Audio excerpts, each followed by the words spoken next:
2 days into my SIL's destination wedding, my MIL canceled my return flight. Find your own way home. You were never really family. My whole family saw the text. Nobody said a word. I just replied, "Are you sure?" 4 minutes later, my phone rang 11 times. By then it was already done. The table was outside on the terrace, and somebody had zip-tied a string of little bulbs between two palm trunks so it would look right in pictures. 11 of us.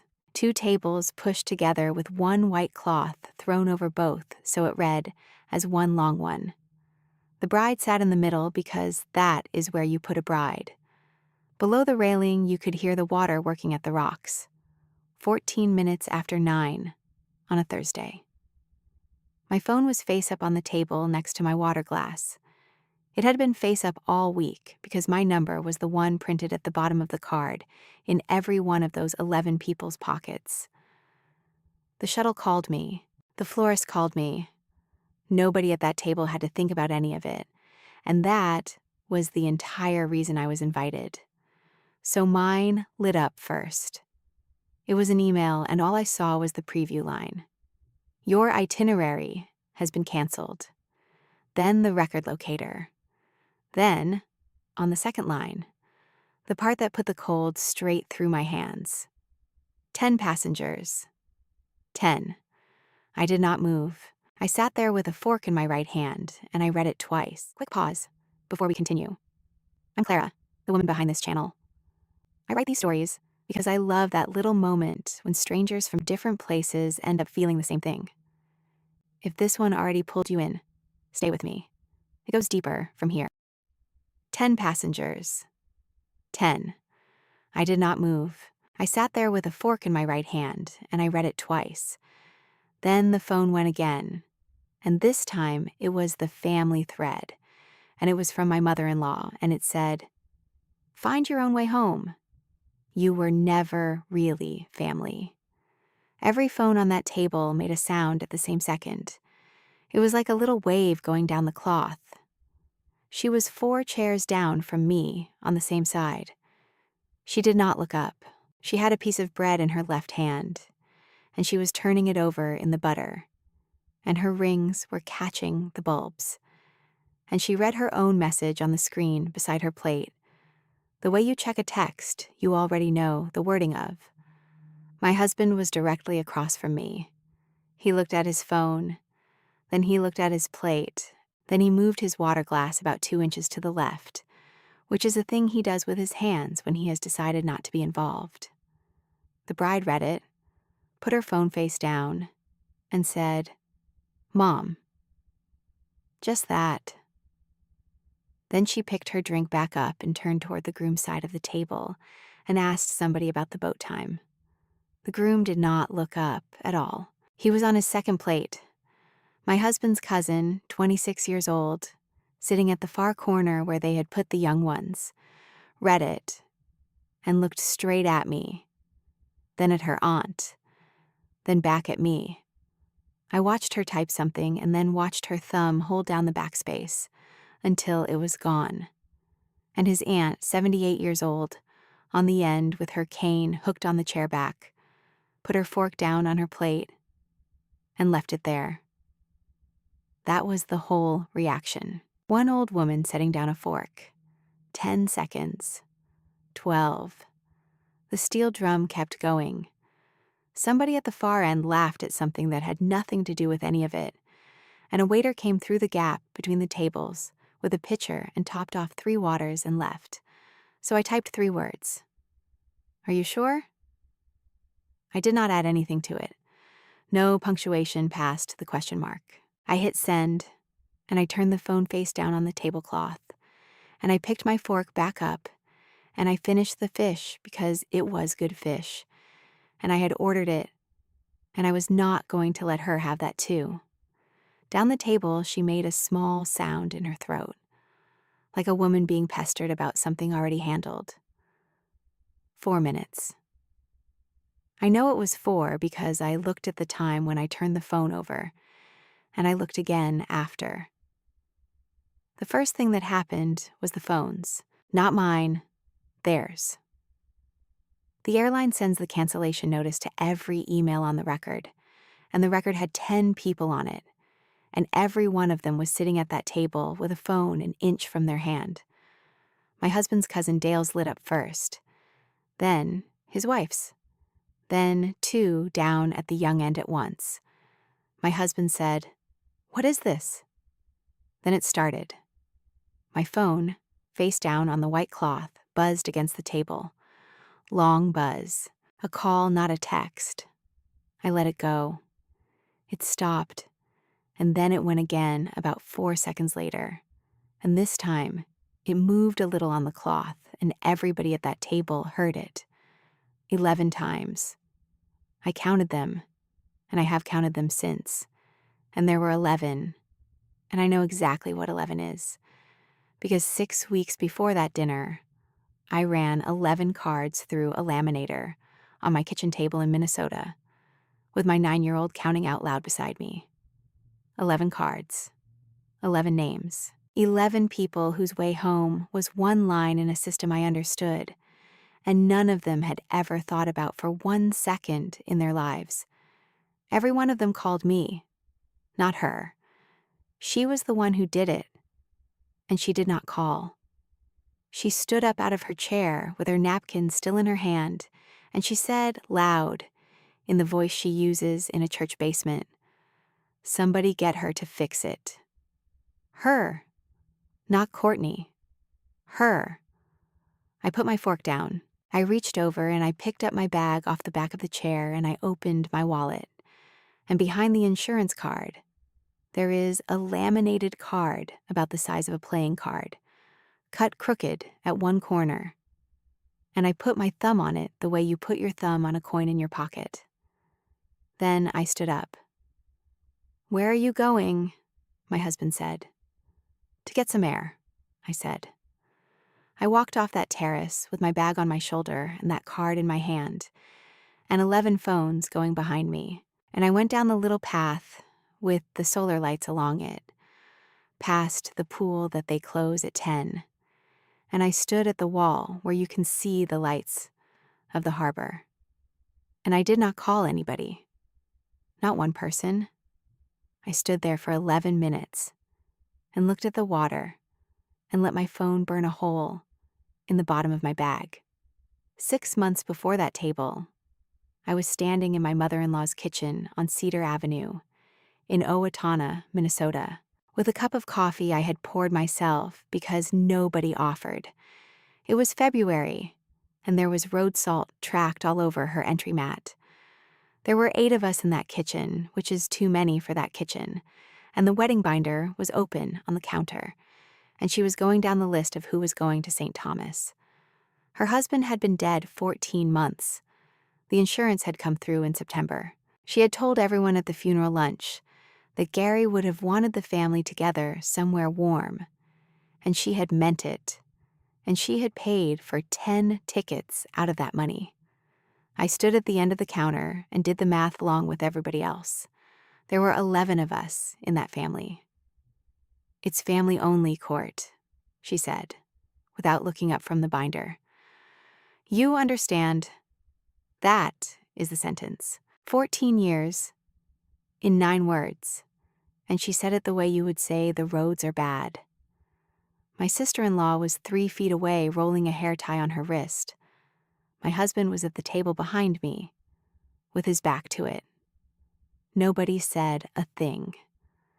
Somebody's kid was running the water in the bathroom down the hall, and she turned her head and yelled at him about the water, and turned back to the binder, and kept going down the list.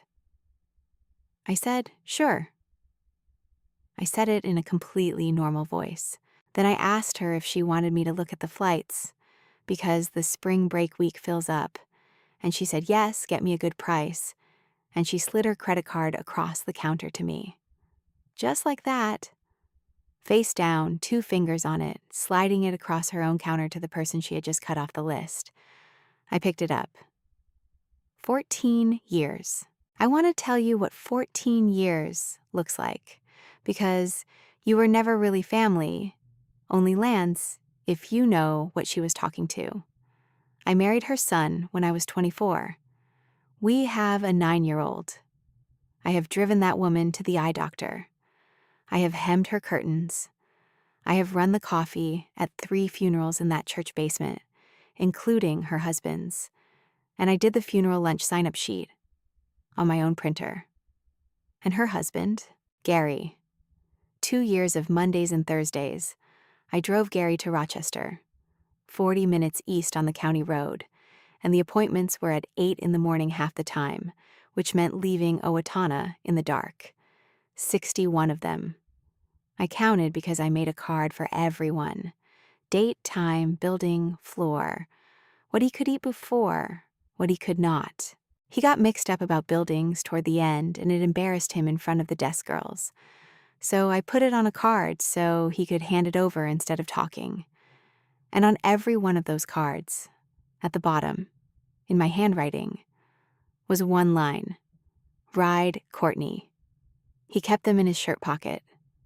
When he passed, the last one came back to me in the plastic bag they give you with the wallet and the glasses. She dumped that bag out on the kitchen table and picked out the watch and pushed the rest to the side. And I took that card out of the pile, and nobody stopped me. And nobody has ever asked me about it since. At the funeral, the program had a list. Survived by his wife, his 2 children, his grandchildren by name, his sister Joyce. I read that program standing in the vestibule in a black dress I bought in Faribault the day before, and my name was not on it, and my daughter's was, and I put it in my purse, and I went and made the coffee. So no, you were never really family was not new information. Here is what was new, and it is the only reason any of the rest of this happened. In October, after I had booked all 10 of theirs on her card, I sat at my own kitchen table at 11 at night, and I bought myself 1 seat to St. Thomas. My own money, my own card, my own record. 24C. I did not tell my husband because I did not want to be talked out of the 61 drives to Rochester by a man who was not on any of them. 2 records, hers with 10 people on it, mine with 1. And I am the one at that table who knew what happens to a group record when the person who paid for it calls an airline during spring break week and tells them to cancel. How long those seats stay held in the system, who can put them back, and exactly how many hours a family has before they are gone. I looked at the harbor and I did the arithmetic, and I knew before I ever walked back up that path that there was no getting them home on Sunday. I want you to understand what she handed me when she slid that card across the counter, because she did not know. None of them did. I run the office at the transportation department for the school district in Owatonna. 12 years, 43 buses, 61 drivers if you count the subs, and every single trip that leaves this town on wheels or in the air. Band to Chicago, hockey to Duluth, the 8th grade to Washington, D.C., every other April, which is 38 kids, 4 chaperones, 1 air carrier, and a hotel block. And if one name goes on the wrong line of that manifest, I hear about it from a parent by 7 the next morning. That is my job. Group travel is my job. I have been on the phone with airline group desks so many times I know which hold music belongs to which carrier. To that family, I was the one who was good with the calendar.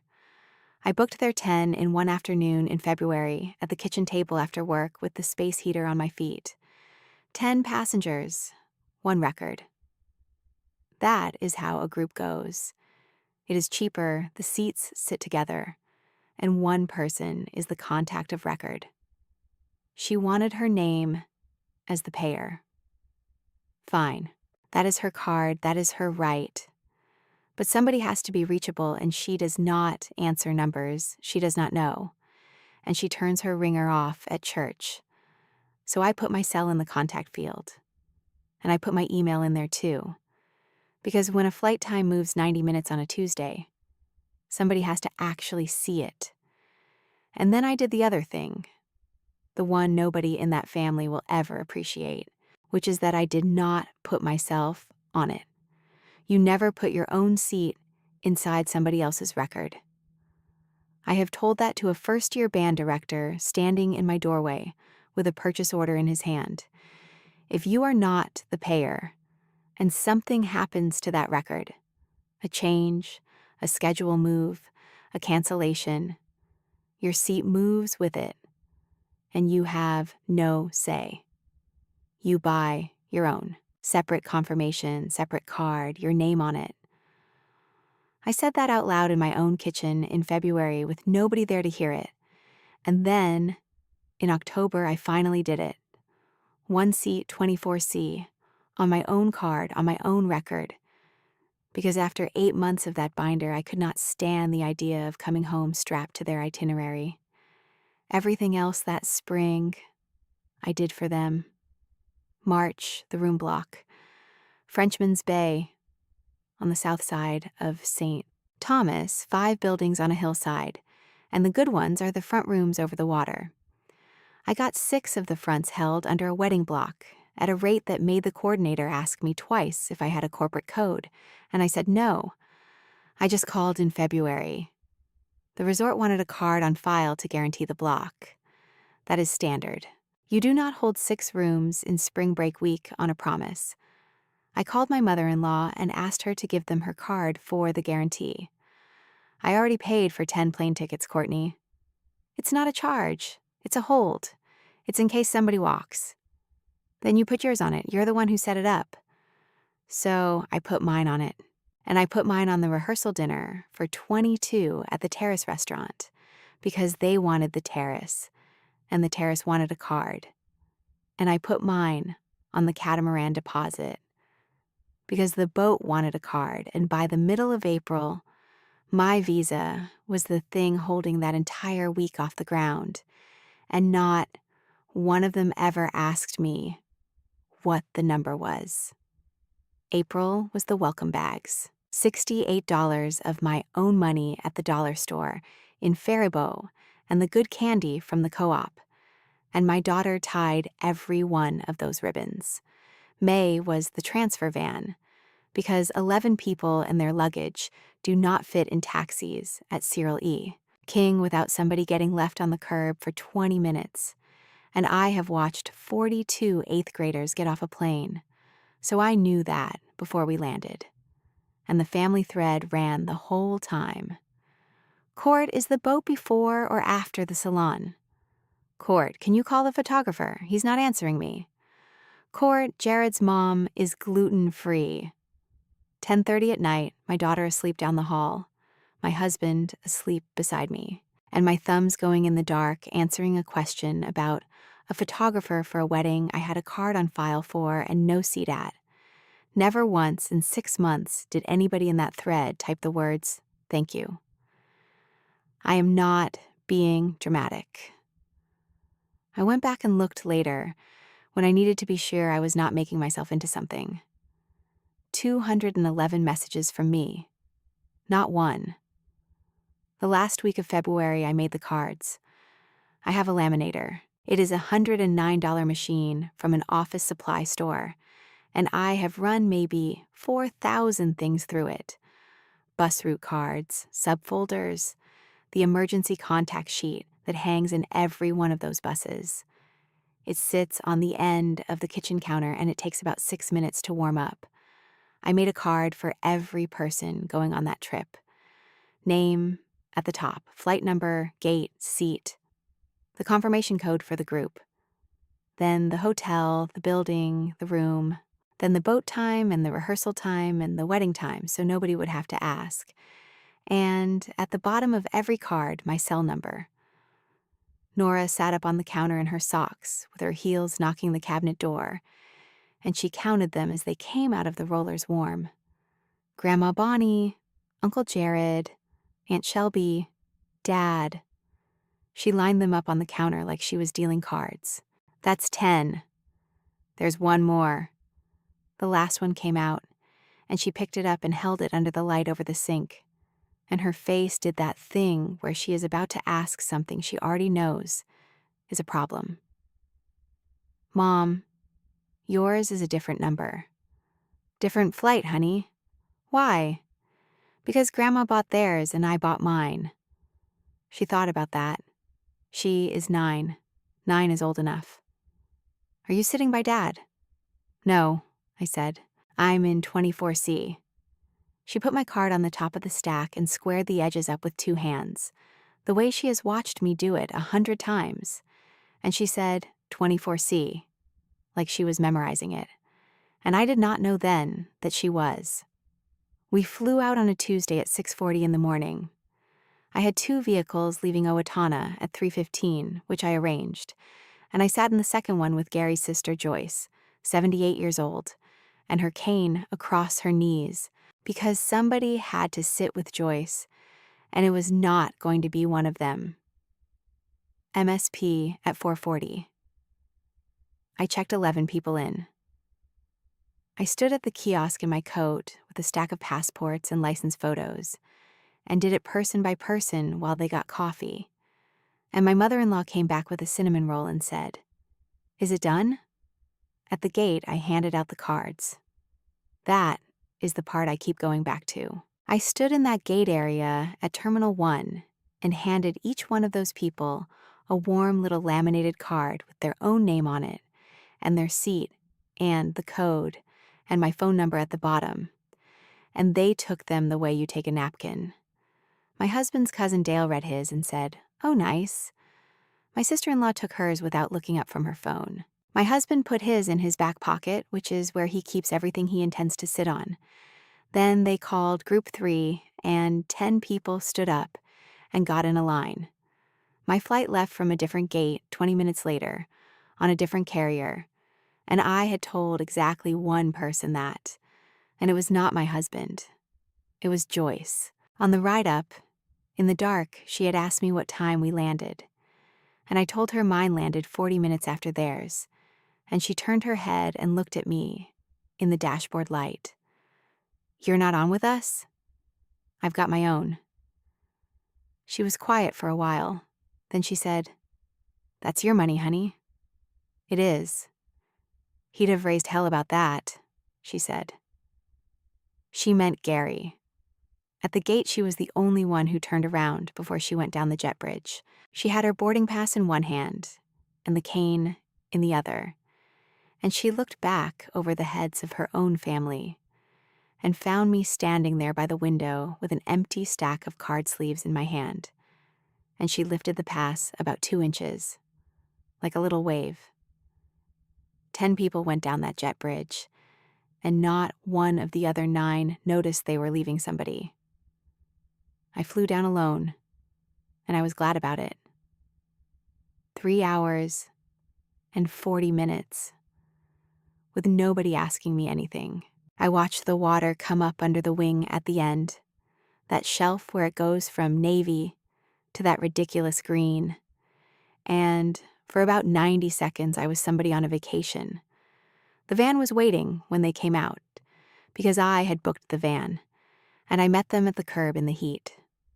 Check-in was where it started. The lobby at that resort is open on 2 sides, ceiling fans, a tile floor, and one long desk with 2 women behind it. 11 of us, 13 bags, everybody sweating through their travel clothes, and my daughter's grandmother already talking before we reached the desk. She got to it first. She put both hands on the counter and told the woman she wanted to see the room assignments and that she wanted the 2 front rooms on the end for herself and the bride. The woman behind the desk was maybe 50, glasses on a beaded chain, absolutely unbothered. "Of course. What name is the reservation under?" "Torkelson," she typed. She scrolled. She looked up. "Ma'am, I'm showing the block guaranteed under a Courtney Torkelson." "That's my daughter-in-law." "I understand. I can only discuss this reservation with the name on it."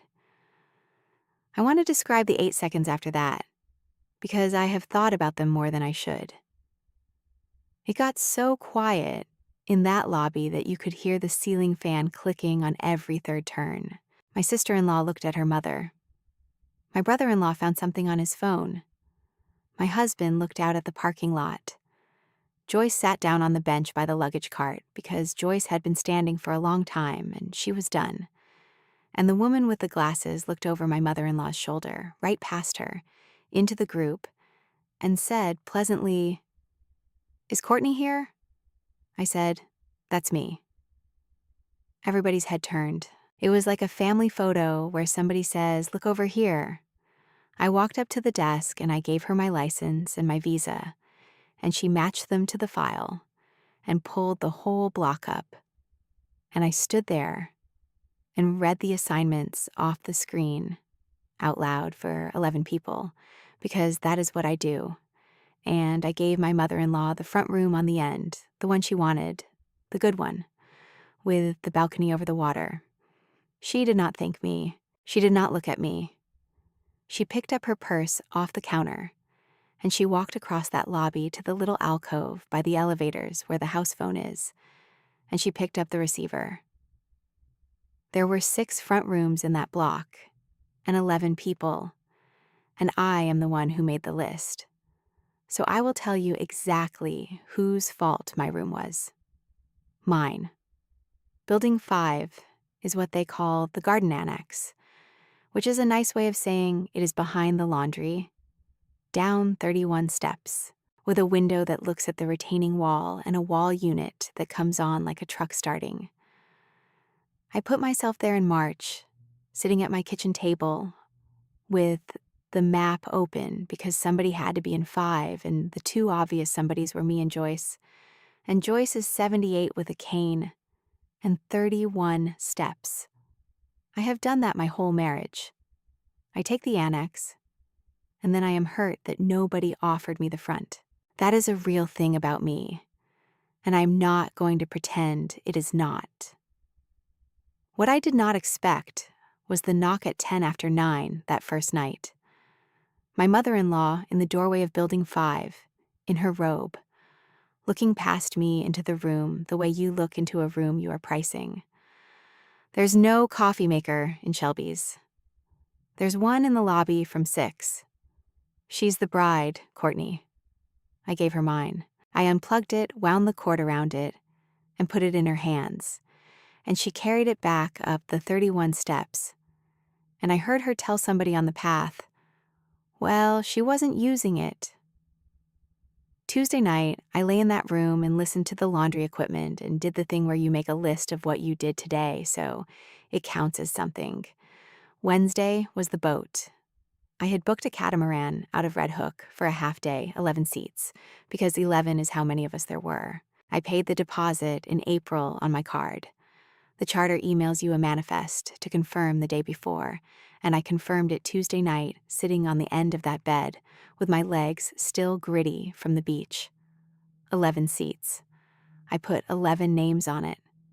At 10:15 Wednesday morning, we were standing on the dock, and my sister-in-law was doing a head count out loud with her finger, and she got to me and said, "Oh, Court, do you mind?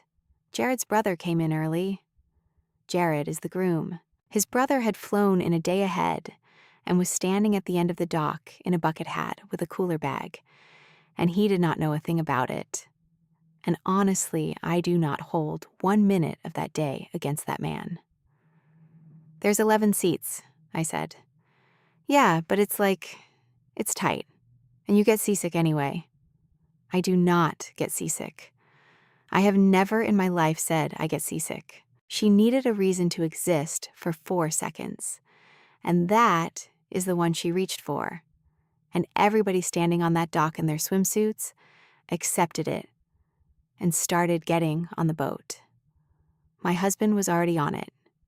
He was sitting on the front netting with a beer at 10:15 in the morning, and he watched that entire exchange from 20 feet away and lifted his hand at me and said, "You good?" I said I was good. They pulled out of Red Hook at 10:30, and I stood there and watched a boat.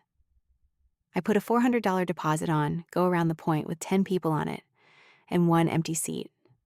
And then I walked up to the little store and bought a coffee and a pack of gum and sat on a piling for an hour and a half, like a woman waiting for a ferry. Joyce did not go either. Joyce cannot do a ladder. She was up at the resort under an umbrella with a paperback, and when I got back, she looked at me over her reading glasses and said, "Where were you?" "Doc." She said. That is a whole sentence in that family. Thursday morning was the beach photos. The photographer was a girl from Charlotte Amalie, in a linen shirt, very good, very fast, and she had a shot list I had typed and emailed her in April. I had it on my phone. I was standing there running it because of course I was, calling out grouping so we would not lose the light. Okay. Bride and both mothers. Bride and her brother. Okay, everybody, whole family. 10 people started walking down onto the sand. I stayed where I was because I had the shot list in my hand, and my job was to be the one reading it. And then my mother-in-law turned around, halfway to the water, and said it in front of everyone, with her hand up over her eyes against the sun. "Just Torkelson's, honey. I have been a Torkelson since I was 24 years old. It is on my driver's license.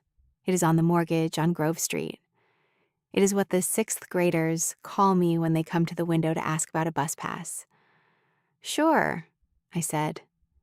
And the photographer, this poor girl, 23 years old, standing there with $11,000 of camera around her neck, looked at me and looked at them, and she did not understand. And she said, "Ma'am, would you like me to take one with you in it after?" Somebody's kid laughed. That is what I remember, not what the adults did. A kid laughed because the way she said it made it sound like I was the help asking for a picture with the family. "No, that's all right," I said, and I lifted my phone. "I'll shoot the wide from up here. She needs one from the path anyway." So I took the picture. I have it. 10 Torkelsons in white and cream with the water behind them, and the timestamp on it is 9:41 on Thursday morning, and it is a very good photograph. At noon, I called home. My mom has Nora, that week, out on the north side toward Medford, and she puts the phone up on the napkin holder so it films the ceiling half the time. Nora got right up close to it the way kids do, so all you can see is one eye and a nostril. "Mom, is the water actually that color?" "It's actually that color." "Send a picture with your feet in it." "Okay." "Is Dad being weird?" 9, I told you, 9 is old enough." "Dad's fine, honey." She held something up to the camera then, and it took me a second to see what it was, because it was too close.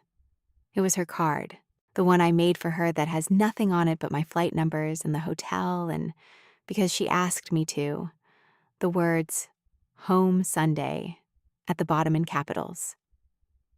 "I'm keeping it in my pocket," she said, "for the days."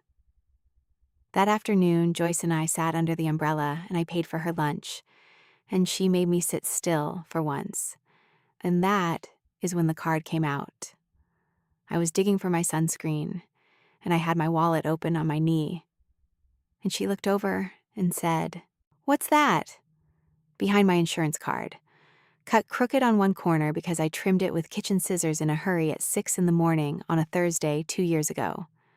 Mayo Clinic, Gonda Building, Level 8. 8:15 a.m. Nothing to eat after midnight. And under that, in my handwriting, the same line that was on all 61 of them. Ride, Courtney. Joyce took it out of my hand without asking. She held it out at arm's length because her glasses were up in her hair, and she read it, and she put 2 fingers on the corner where I cut it crooked. "He had one of these in his shirt every time I saw him," she said. "He liked having it. He liked it because he could hand it to a girl at a desk instead of trying to say Gonda." She gave it back. "You know what he told me in that car." He never said much in the car.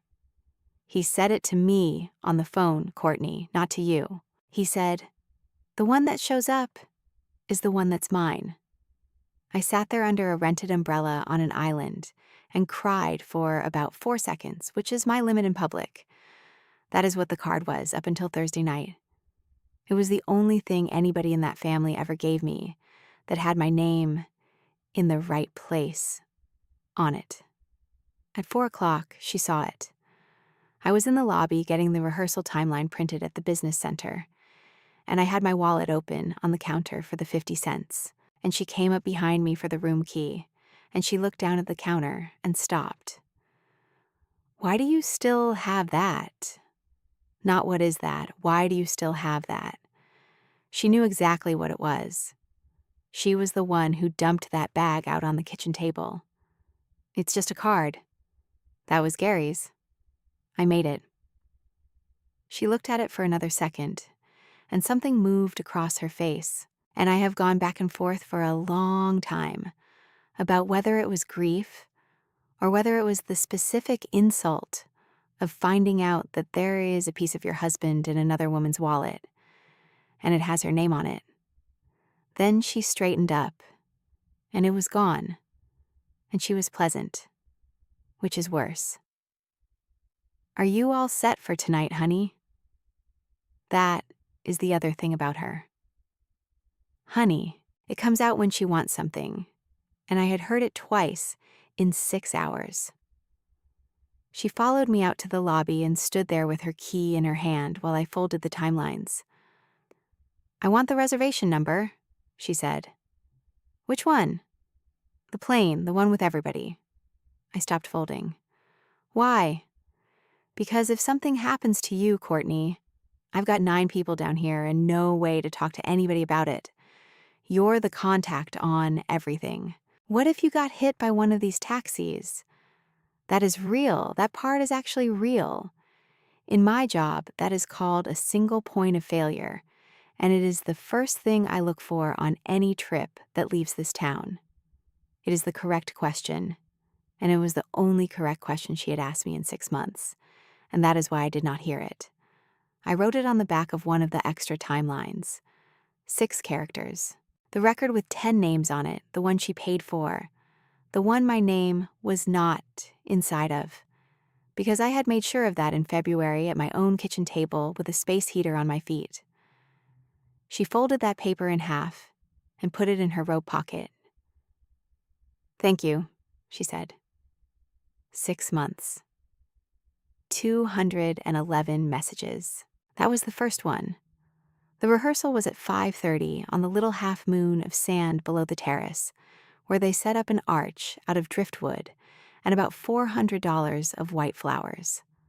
The coordinator was a woman named Yvette with a clipboard and a headset she did not need, and she was very good, and she had been emailing me since March. She came up the path with her hand out and said, "Courtney, finally," which was the nicest thing anybody said to me all week. And then she started walking the processional. Mother of the bride, groom's parents, Aunt Joyce, and we'll have someone on your arm, ma'am. Brother of the bride and his wife. That is my husband, brother of the bride and his wife. There was a pause about 2 seconds long, and Yvette looked at her clipboard and then at my mother-in-law. And my mother-in-law said, in a very reasonable voice, "We're keeping the walk down to immediate family so it stays even." Even. Yvette said, "Of course." And then she turned to me, because she had to put me somewhere, and she said, "Would you mind running the camera for the rehearsal? We just need a reference for tomorrow's timing." So I ran the camera. My husband walked down that sand alone, with his hands in his pockets, in the spot where his wife would have been.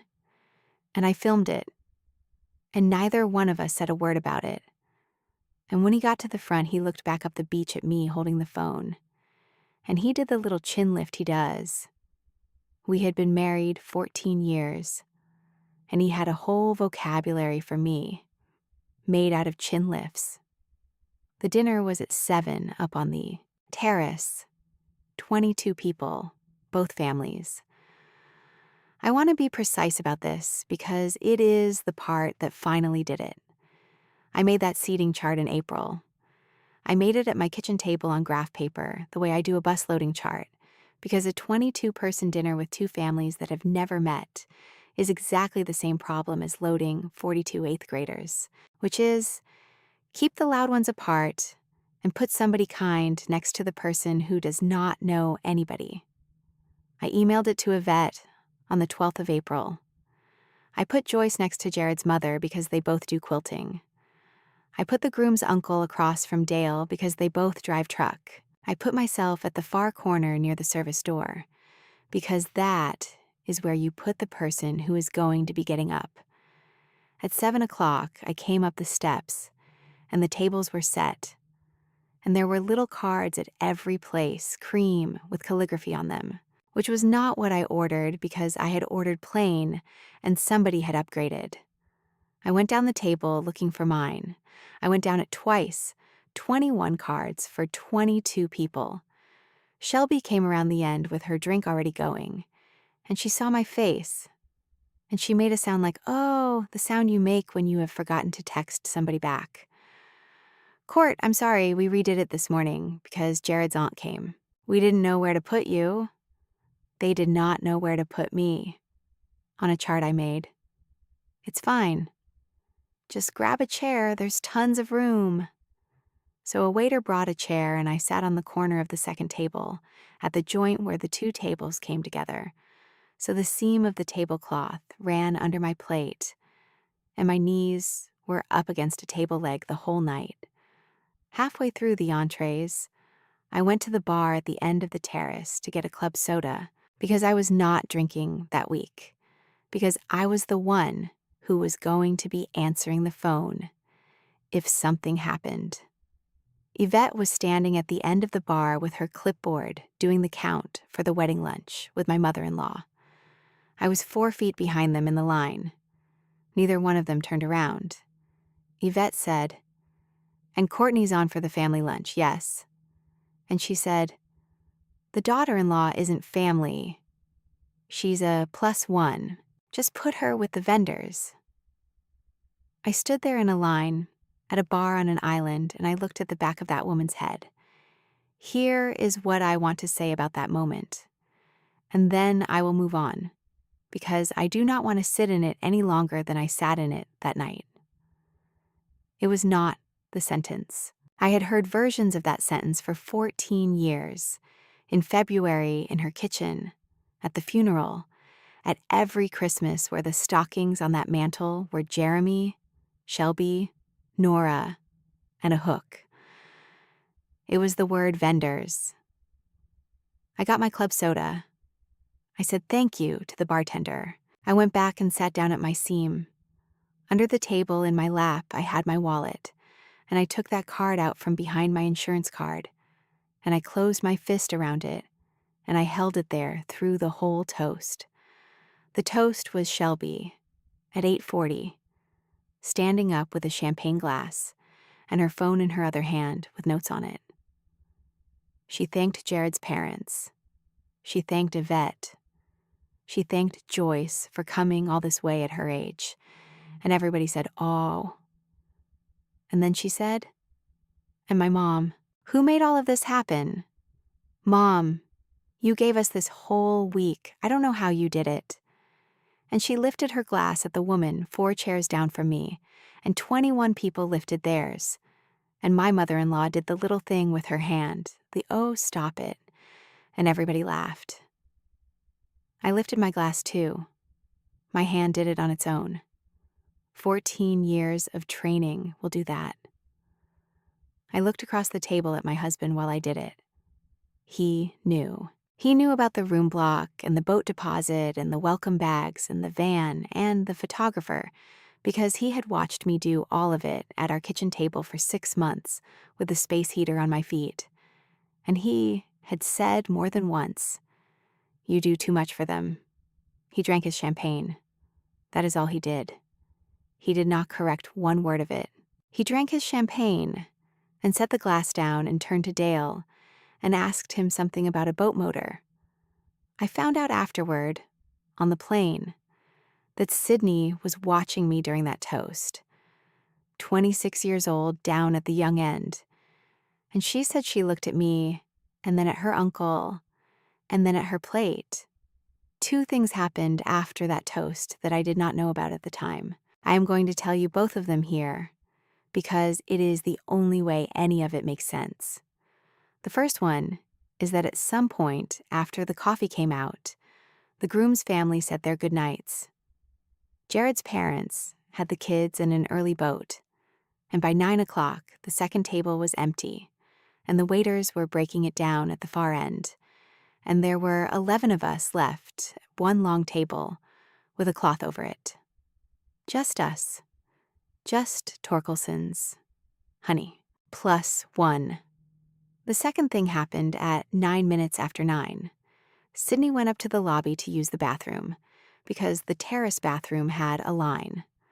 The lobby at that resort is up a short flight, and then a corridor with the business center on one side and the house phones on the other, in that alcove by the elevators. She came around the corner, and her great-aunt was standing in the alcove with the house phone against her ear and a folded piece of paper in her other hand. Sydney said she stopped because she did not want to interrupt a phone call, and she heard the end of it. She heard her say, "Yes, yes, I'm sure. Go ahead." Then she came out of the alcove and put her hand on Sydney's arm and said, "There's a line down there, honey. Use this one," and went back down to the terrace. That paper was the timeline I printed at 4 o'clock with 6 characters written on the back of it in my handwriting.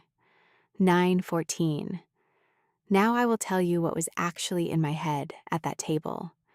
Because in the moment it looked like a woman reading her phone and picking her fork back up, and it was not that. I read the words 10 passengers, and I knew 4 things in about 2 seconds, and I knew them the way you know your own phone number. The first is that a group record is one object. It is not 10 seats sitting next to each other. It is one thing with 10 names inside it, and when the payer cancels it, all 10 go at once.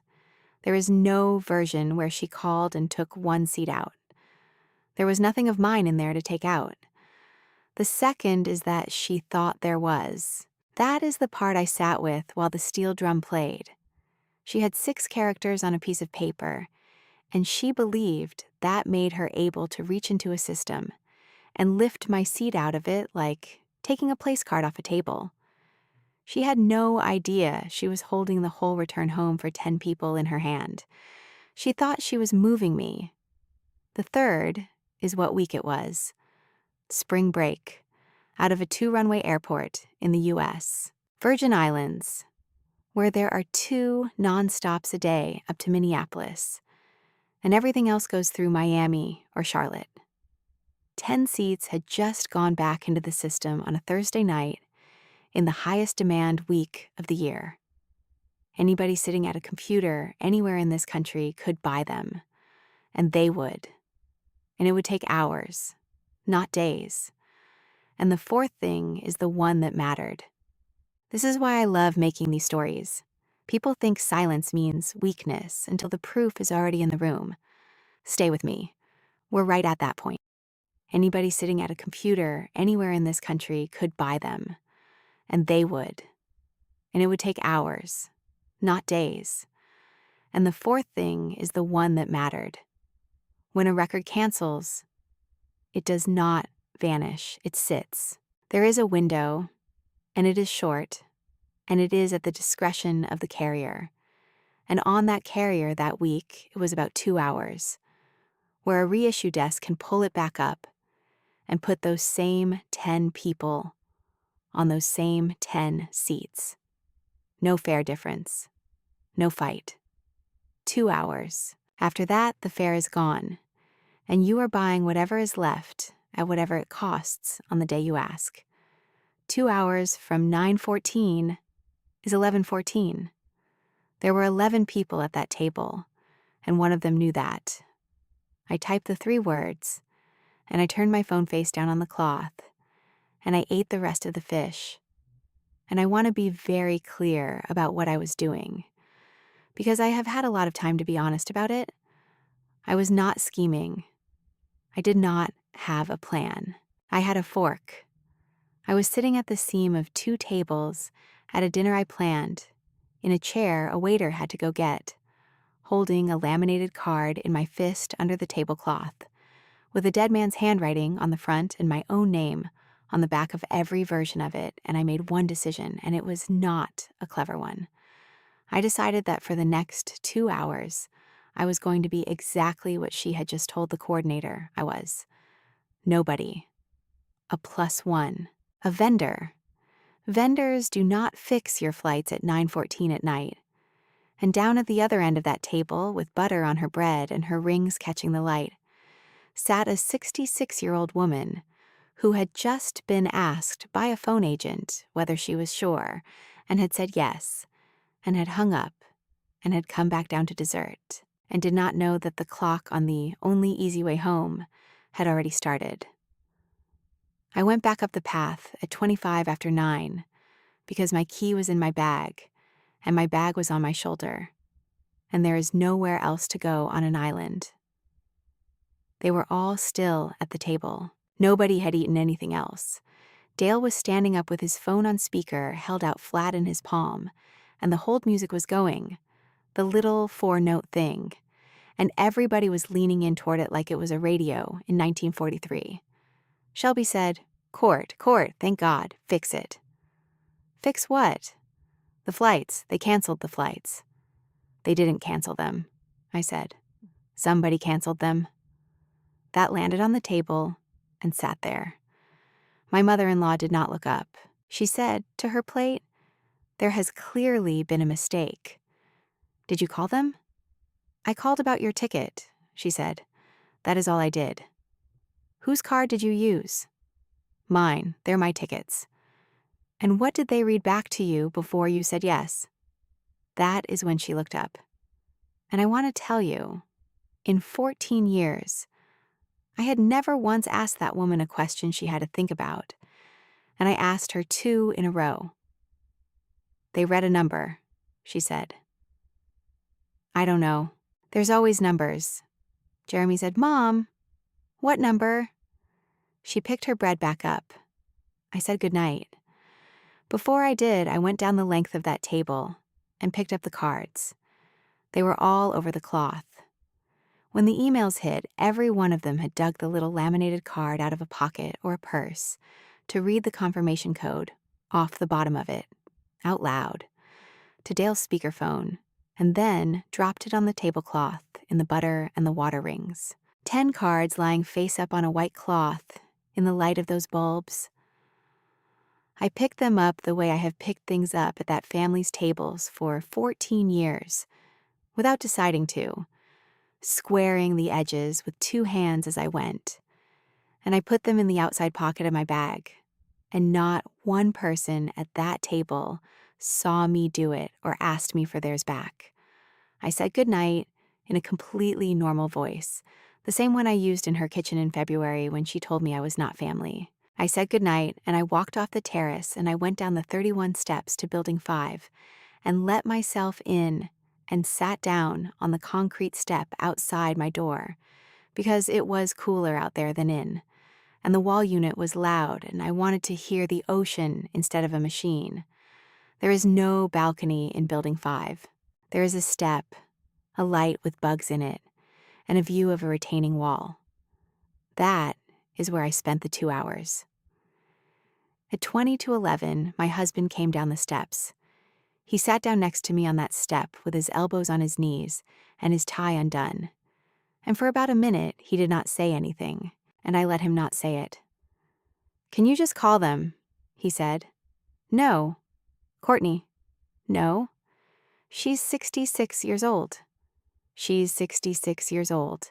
And she typed, "You were never really family," into a group chat with your daughter's grandmother's name on it. I said, "She can be 66 on the phone." He put his hands over his face and rubbed it and left them there. "You could fix this in 10 minutes, he said. "You know you could." And there it is. That is the sentence. That is 14 years in 6 words. And he said it to me on a concrete step in the dark with his tie in his hand. And he had no idea he was saying anything at all. You knew, I said, at the toast. Court, she said her mother made all of this happen, and you drank your champagne. What was I supposed to do, stand up at the rehearsal dinner? Yes, I said. He sat there. Then he said, I'll talk to her tomorrow, which is a thing he has said to me probably 200 times, and then he went back up the steps because he was in the front block, over the water, with a coffee maker. At 11:14, I was still sitting on that step. I did not do anything at 11:14. That is the whole point. Nothing happened. A window closed in a computer somewhere in Texas, and 10 seats that had been sitting there with their names still warm on them went into general inventory and got sold to people in Ohio and Georgia and North Carolina who were refreshing a screen looking for a way home from spring break. Then I went inside and slept 8 hours, which is more than I had slept in a month. Friday, I got up at 6, and I did 4 things, and I did all of them before anybody in that family came down for breakfast.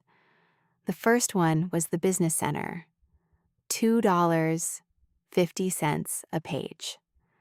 I pulled up my own record, my own card, my own name, the one from October, and I confirmed my seat, and I printed the boarding pass on paper, because paper does not run out of battery in a line. Seat 24C, Sunday, 6:50 in the morning.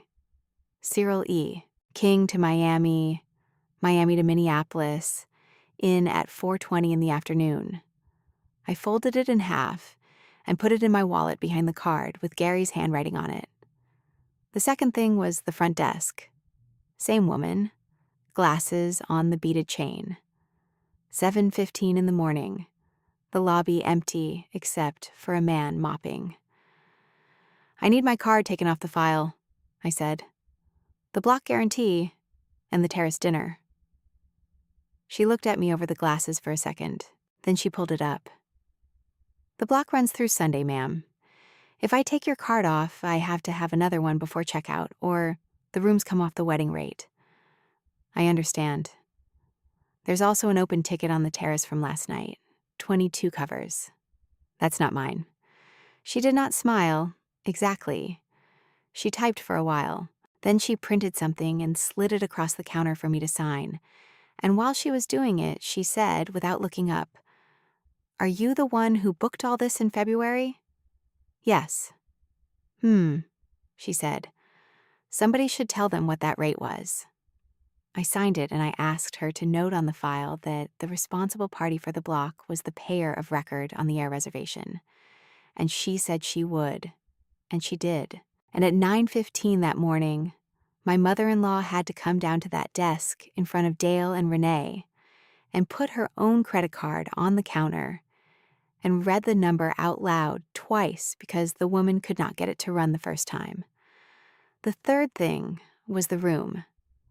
There is a guest house in Charlotte Amalie, up the hill behind the market square, 11 rooms, a green shutter on every window, $94 a night. I called at 7:40. They had a room Friday and Saturday. I gave them my name and my card, and I asked if there was a bus. Then I went down the 31 steps and packed, which took 9 minutes, because I had packed for 4 days and worn 3 things. I left the room key on the dresser. I took the sheet of paper with the wedding day timeline, and I set it on the bed where housekeeping would see it, because Yvette needed it, and I was not going to be there to hand it to her. The fourth thing was Joyce. She was under the umbrella at 8:30 with her paperback and her coffee, and I sat down in the chair next to her, and I said, Aunt Joyce, do you have your phone? She has a flip phone. She got it out of the pocket of her cover-up and handed it to me like she always does, like handing over a set of keys. I had already done it at the business center. I have miles from 12 years of taking my daughter to Minneapolis and back, and 1 trip to see my sister in Arizona. Not many. Enough for 1 seat, 1 way, if you book it on a Friday for a Sunday and take what you get. 1 seat. Sunday, 6:50 in the morning. Same flight as mine. 12A, up front where the seats are wider and it is closer to the door. I put the confirmation into her phone, and I wrote it on a card too. There was a blank sleeve left in my bag, and I did it by hand in the business center, printed, big, and I gave it to her. She read it twice. What did you do? You're coming home with me. Courtney. She put her hand flat on the arm of the chair. There's 10 of us. There's one of you who can't stand at a counter for 6 hours, I said. And there's one seat. She sat there, and she got that look old women get where their chin goes, and they refuse to let it. Then she picked up her book and put it back down. Does she know? No. Are you going to tell her? No. Joyce looked out at the water for a long time. Then she said, He'd have raised hell about that too. And she laughed, one syllable, and that was the end of the conversation. The fifth thing was not on my list. I called Nora at 11, which is 10 at home. My mom put the phone up on the napkin holder, and Nora came into the frame with her hair wet from the bath. Are you coming Sunday? I'm coming Sunday. What time? 4:20 in the afternoon. Grandma's going to bring you. Is Dad coming Sunday? I looked at that kid's face on a screen from a bench outside a guest house, on a hill. And I did not lie to her, because I have never once lied to her. Dad's flight got messed up, I said. He's going to be a few days behind me. Okay, she said, and went right on to something about a science fair. Friday, they were on the phone. I know because it was all in the thread and I did not turn the thread off and I read every single message. Dale sat by the pool from 9 in the morning until 2 in the afternoon with his phone on a towel. 3 hours and 10 minutes on hold at one stretch. When he finally got a human, the human told him what a human was always going to tell him. The record was canceled Thursday at 9:14 p.m. by the cardholder. The fare was gone, and here is what is available now. Wednesday, $1,140 a person, one stop through Charlotte. 10 people. Wednesday. Shelby found that out at 2:15 on the Friday before her wedding, and sat down on the floor of the lobby and cried. And Renee took a picture of the price screen and put it in the family thread with no words. And my mother-in-law wrote, Nobody buy anything. Courtney will straighten this out tomorrow. Tomorrow. Her daughter's wedding day. Nobody in that thread asked where I was. Not one of them noticed until Saturday morning that I had not been at the resort since 8:30 Friday. Saturday at 7:40 in the morning, she came down the 31 steps to Building 5 with Jeremy and Dale, and Shelby behind her in her robe. And she knocked. And then she knocked harder. And then she went and got the housekeeper. The housekeeper opened it. The bed was stripped. The wastebasket was empty and had a fresh bag in it. There was a card in the doorway with the towels already folded on it. Shelby called me at 7:51. I let it ring. Then she texted, Where are you? I typed, Charlotte Amelie, see you at 4. Because I went to that wedding. I took the bus down the hill and around the bay, and I walked in at 10:04 in a navy dress I bought at the outlet in Medford. And I sat on the bride's side, 3rd row, on the aisle, because Joyce was on the aisle, and I was next to Joyce. I stood up when they said, stand up. I held Shelby's bouquet during the ring exchange because the maid of honor's hands were full and Shelby turned around and looked for somebody and found me. I took 140 pictures on my phone, including the one everybody has now, the one of the 2 of them coming back up the sand with the sun behind them, because the girl with the $11,000 of camera was reloading, and I was not. Somebody's aunt asked me if I was with the bride's family, and I said, I'm the sister-in-law, and she said, Oh, it's beautiful, you all did such a nice job. And I said, thank you. Nobody brought up the plane at that wedding. Not one word. There were 40-some people from the groom's side there, and they did not know a thing. And my mother-in-law smiled in every photograph. And at the reception, she got up and told a story about Gary in that same church basement voice. And everybody cried, including me, because the story was true. At 9 o'clock, with the cake gone and the lights strung up and Shelby dancing in her shoes carried in her hand, she came over to my table. She had a glass of wine, and she put her hand on the back of my chair, and she leaned down and she said it quiet, right into the side of my head. Pleasant. The way you would confirm a ride. We're all going out to the airport in the morning. The van's at 4:30. They'll sort it out at the counter. They always do, if you're standing there in person. She patted the chair twice. Wear something decent, honey. You're the one who's good with them. I said, okay.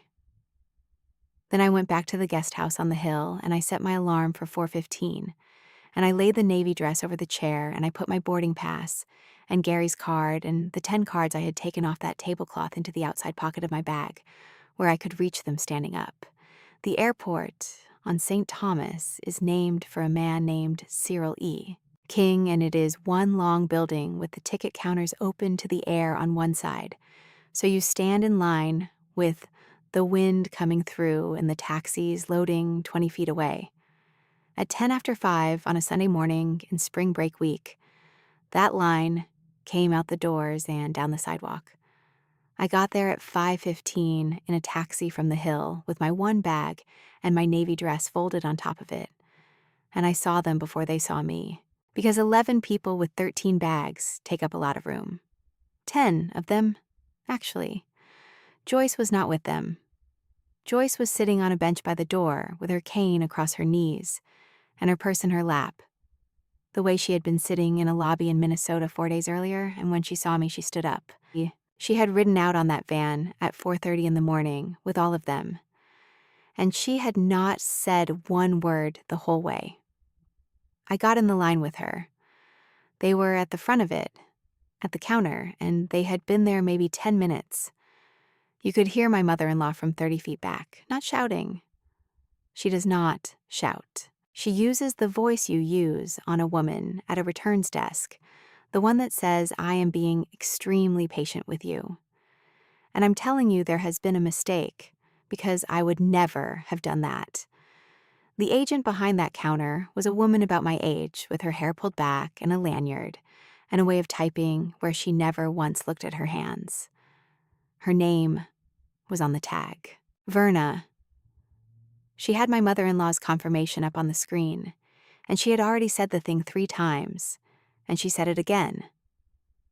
Ma'am, the reservation was canceled at 9:14 p.m. on Thursday. By who? By the cardholder, on a recorded line. Well, that is not me. Verna looked at the screen. She scrolled a little, and then she did the thing that ended it, which is that she read the note out loud, flat, the way you read a tracking number. The agent read the passenger count to the caller and asked her to confirm the cancellation of all 10 passengers. She confirmed. Authorization is the last 4 of the card ending in 8104. There is a sound a group of people makes. It is not a gasp. It is smaller than that. It is about 9 people all shifting their weight at once. Dale said, Mom, which was not his mother, but that is what came out. Shelby said, 8104. She had her own phone out, and she was looking at something on it, and then she looked up. That's your visa? That's the one you gave the caterer? I called about Courtney's ticket, she said. There was no Courtney on this reservation, ma'am, Verna said. There were 10 passengers, and none of them is a Courtney. And that is where it came apart, in front of everybody, because that is where she made the mistake she had been making for 14 years, which is that she opened her mouth to explain why in a public place. She wasn't supposed to be on it, she said. That is the entire point. She isn't family. I paid for family. There were about 60 people in that line. They were from Minnesota and Ohio and New Jersey, sunburned, tired, holding kids. They all heard it. The woman directly behind Renee, in a straw hat, said, out loud, "Oh my Lord." Verna typed a while longer. Then she turned the screen a little on its arm, not toward my mother-in-law, toward the group.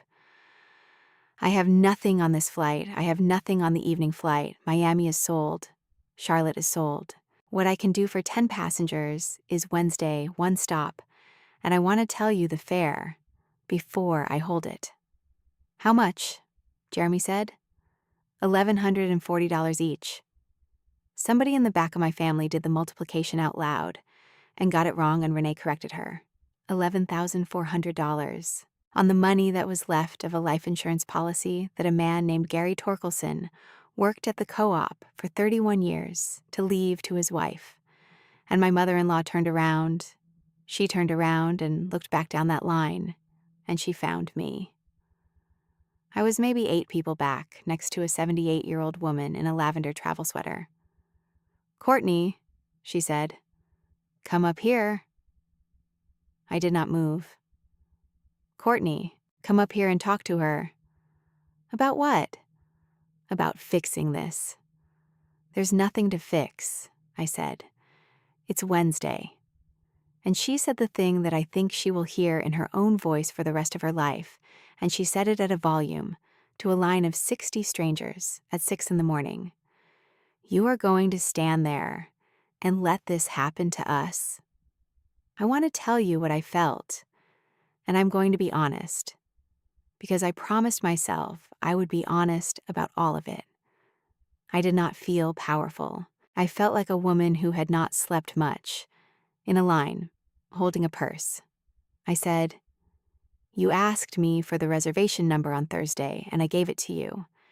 Then you called an airline, and a person on a recorded line asked you if you were sure, and you said yes." I let that sit for 1 second. "I asked you the same thing 4 minutes later. You didn't answer me either."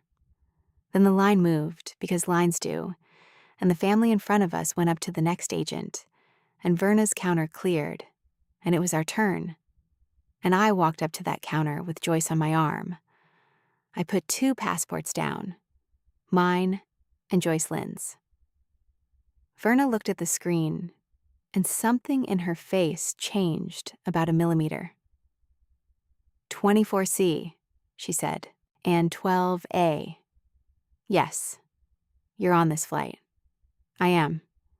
She printed 2 bag tags, and I lifted Joyce's suitcase up onto the belt, and behind me nobody said anything at all.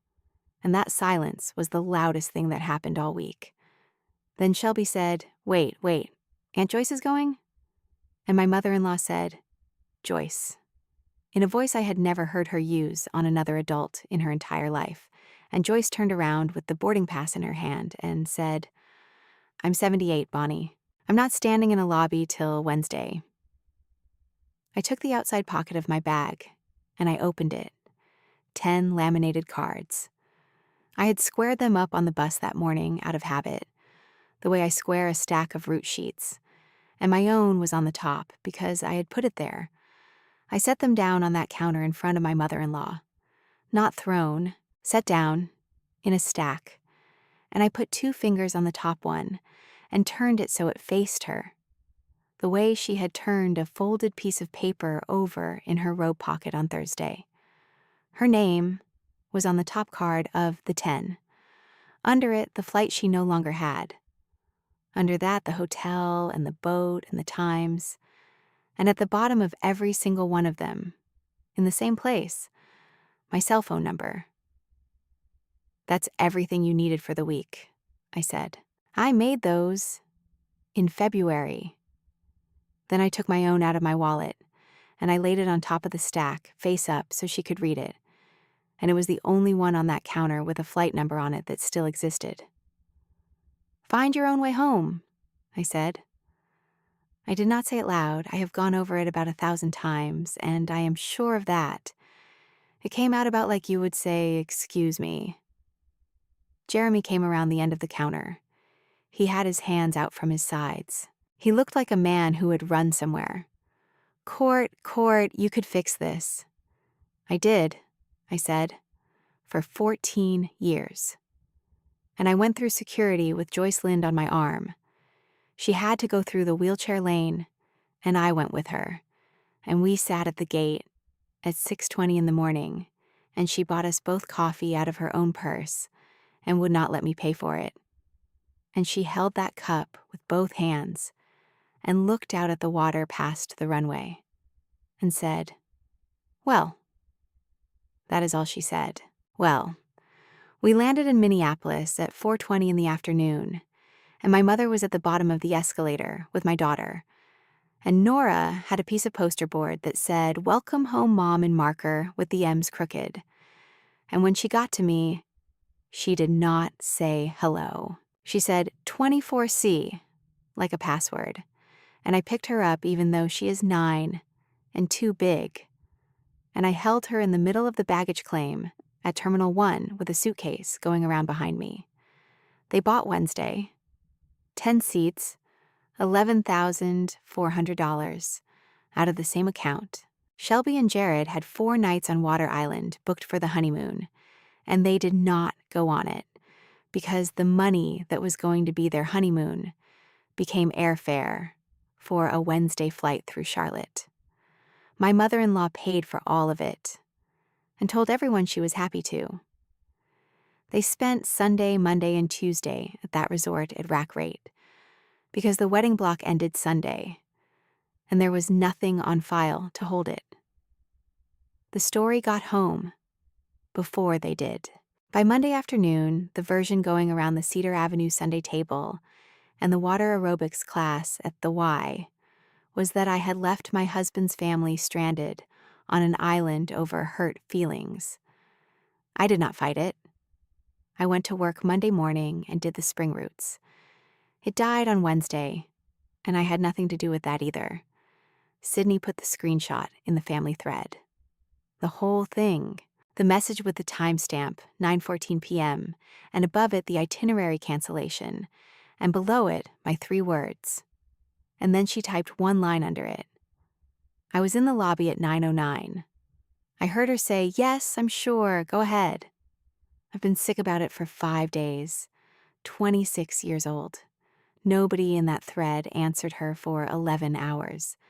Then Renee wrote, "Okay, just okay." And that was the end of the version where I left them on an island. Jeremy came home Wednesday night at 11 with his suitcase and stood in our kitchen on Grove Street, and he could not choose. I want to be fair to him. He tried. He said his mother was grieving. He said Shelby was a wreck. He said he had told his mother it was wrong in the van on the way to the airport. And I believe that he did, in the van where nobody could hear him. I did not throw him out. I gave him terms, standing at the counter with my hands flat on it. Cedar Avenue does not run this house. His mother does not come in it. And the next time somebody says something like that at a table, he is the one who stands up. And if he can't, he tells me now so I can stop waiting. He said, okay. He meant it the way he means things at 11 at night. In May, he went over to help her with a storm door and stayed 3 nights. And then it was for a few days. And then it was a word we did not use. In June, she called me one time and apologized for a thing that happened in 2019 involving a pan I had brought to a funeral lunch, and never once said the word flight. And I said thank you for calling, and I meant that too. In August, I signed a lease on a little 3-bedroom on Elm Street with a fenced yard and a garage that does not shut all the way. In my name. Alone. First time in my life. Shelby texted me in November. 4 words. You did everything, didn't you? I read it twice, and I put the phone down, and I finished loading the dishwasher. And then I picked it up, and I wrote back. Yes. 1 word. She has not answered, and she may never. And that is all right with me. The laminator sits on the end of the counter in the Elm Street kitchen now, on the left, by the toaster. On the refrigerator, held on by a magnet from the Steele County Fair, there's a card the size of a playing card with one corner cut crooked. Mayo Clinic, Gonda Building. Level 8, 8:15 in the morning. Nothing to eat after midnight. And under that, in my handwriting, Ride, Courtney. It is not up at eye level for me. It is at eye level for a 9-year-old. Next to it, from this Monday, still a little warm when I put it up, is a new one. Bus 17, 322, the corner of Elm and 14th. Room 4B, Mrs. Halverson, my work number. And at the bottom, in the same place, I have written it 4,000 times. Ride. Mom. I'm Clara, and this is my channel. I love making these stories and sharing them with people across the world. If this one found you at the right time, subscribe. I'll see you in the next one.